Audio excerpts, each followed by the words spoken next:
enfrentar um momento de crise é fundamental ter criatividade. Ideias inovadoras são sempre bem-vindas. O chamado empreendedorismo corporativo pode ser a solução.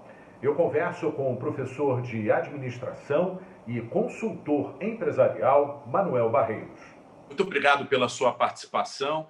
Eu gostaria de saber do senhor como é que funciona o chamado empreendedorismo corporativo. A questão do empreendedorismo corporativo, para ser discutido, a gente tem que voltar um pouco atrás às suas bases e começar a conceituar o que é empreendedorismo. Porque normalmente o que acontece, inclusive na literatura, a visão que tem do empreendedorismo é alguém que tem uma visão empreendedora, que tem uma oportunidade e monta o seu próprio negócio. Só que empreendedorismo é uma coisa muito mais ampla. Empreendedorismo é uma filosofia de vida. Alguém que se mostra irrequieto, não satisfeito com a sua situação e com a situação do mundo e procura sempre oportunidades de mudar uma situação. Então isso tem várias vertentes. Tem realmente um indivíduo que monta o seu próprio negócio, sem dúvida nenhuma, mas também tem aquele indivíduo que olha para uma comunidade carente e vê nela uma oportunidade de aumentar a renda para esse povo, para essas pessoas. E isso é o empreendedorismo social. E tem aquela versão que hoje está muito atualizada e que nós, na escola de treinamento para a qual eu trabalho, desenvolvemos, o empreendedorismo feminino. O empreendedorismo feminino é uma versão muito interessante do empreendedorismo, porque mais do que criar renda para uma mulher, ela dá poder e muitas vezes ela sente-se independente em termos financeiros e isso evita muitas vezes a violência doméstica. E isso é uma área muito importante e muito determinante hoje na atualidade. E tem o empreendedorismo dentro das empresas, que é chamado o intraempreendedorismo, que é o indivíduo dentro da própria empresa, ele empreendedor, ajudando a empresa a criar novos produtos, novos serviços ou mudar até processos de trabalho. Isso é muito importante. Essa é uma modalidade que agrega valor e crescimento à empresa, né? Sem dúvida nenhuma. Para a empresa, ela tem enormes vantagens, embora não seja muito utilizado ainda, porque isso é uma questão muito cultural. E a empresa, para desenvolver o intraempreendedorismo, ela tem que olhar o empregado com outra forma.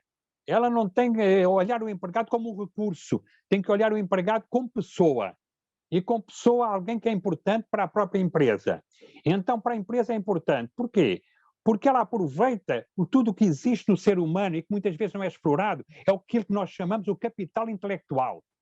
Todo indivíduo tem esse potencial, mais ou menos desenvolvido, isso é outras circunstâncias da vida, mas a empresa tem que aproveitar esse potencial que existe nos seus funcionários.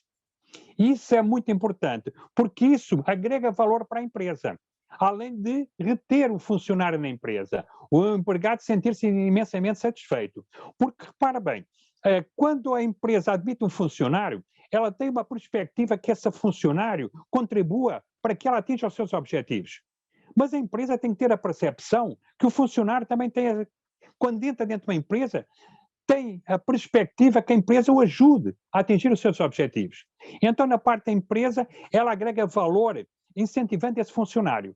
Por outro lado, o empregado, o funcionário, tendo esse espírito empreendedor, ele colabora com a empresa, ele começa a ser valorizado como empresa, pela empresa. Isso é muito importante. Além de, é uma questão de autorrealização do funcionário, pelo qual toda a contribuição que ele der para a empresa, ele terá a percepção que a empresa avançando, ele também avança. Então, os objetivos da empresa sendo atingidos, também se atinge simultaneamente os objetivos do empregado. Então, é interessante para ambas as partes.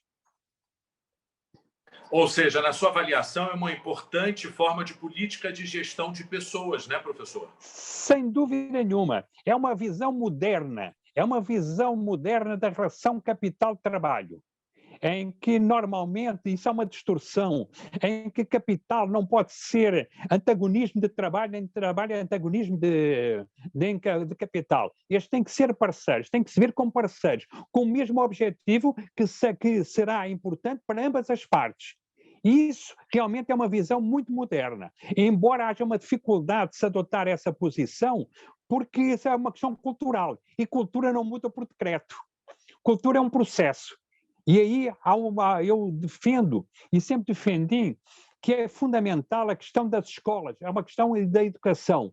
Empreendedorismo ser levado para as escolas e para as faculdades. E isso é fundamental, que hoje ainda não tem uma política muito definida nesse sentido. Não basta dar incentivos financeiros, é preciso dar formação. E quando nós olhamos para um funcionário ou para qualquer profissional, nós olhamos sempre de dois segmentos. Um, ele tecnicamente, e outro em termos comportamentais. E os que são comportamentais é a coisa mais difícil de mudar. Eu costumo dizer, talvez com certo exagero, que ninguém muda ninguém. As pessoas só mudam se entenderem que devem mudar. Então é necessário levar as pessoas a pensarem que devem mudar. A saída, na sua avaliação, seria criar condições para que os funcionários se sintam parceiros? Exatamente. É preciso dar incentivos, criar, fazer uma avaliação de desempenho correta, pesquisar aqueles funcionários que têm esse espírito empreendedor e dar-lhes oportunidade. Porque, repara bem, esse espírito empreendedor, ninguém nasce empreendedor, embora já haja pessoas que já nascem com alguns pré-requisitos, mas o empreendedorismo pode ser desenvolvido nas escolas.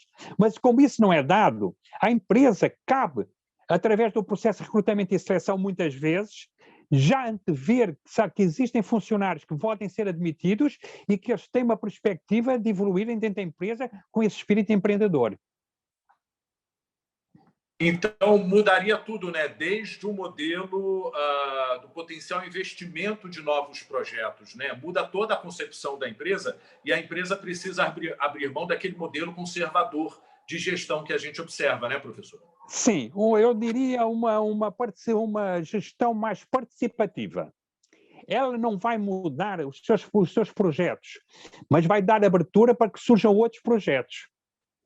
Então ela tem que ter uma nova concepção, inclusive ela investir no funcionário, uma coisa que é muito difícil acontecer nas empresas, elas assumirem riscos, porque todo o projeto empreendedor, ele assume riscos, mas são riscos calculados. Isso é a nossa vida é cheia de riscos. Quando o indivíduo monta uma empresa para ele próprio, ele tem que ter essa capacidade de assumir riscos.